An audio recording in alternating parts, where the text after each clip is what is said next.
Now, China has set a growth target of around 5% for the year ahead. In the context of global economic uncertainty, what message does this send about the government's confidence in maintaining stable and steady growth? The 5% target has been maintained the last 3 years. This year, the range has been given as 4.5 to 5%.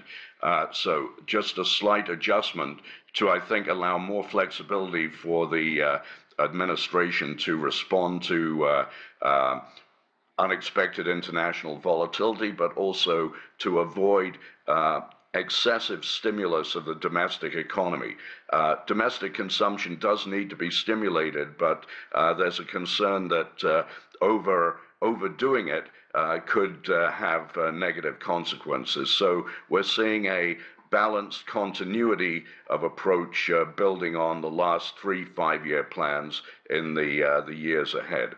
There's been a lot of discussion about how innovation and the development of new industries such as AI and robotics have all been, really in focus these recent days. How central are these sectors to China's long-term economic strategy? And what does it really mean in practical terms for businesses and for workers?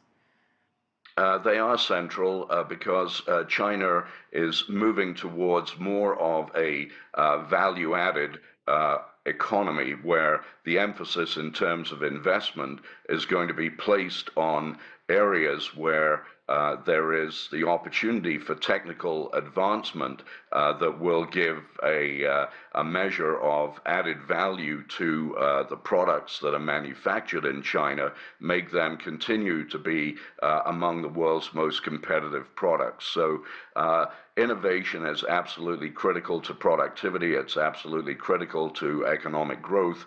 And what China is doing through the 2 sessions is laying out a plan for nudging investment towards those areas that are mission critical for China's future technological and manufacturing success. What kinds of policies are being discussed to strengthen consumption and further unlock the potential of China's large consumer market? In the last couple of years, there have been very significant trade-in programs that have motivated consumers to buy durable goods, cars, refrigerators, etc., ahead of the curve. That program is being slightly reduced in the year ahead. The emphasis now is being placed very much on services consumption, particularly services in the area of elder care and even child care. Your lead referred to investments in hospital technology and healthcare services that are designed to ensure that an aging population can thrive without placing an undue burden on healthcare systems through the requirement of curative intervention. So healthcare is an important arena in terms of services development. Domestic and international tourism also. The Chinese government has made it much easier for folks to come into China visa-free.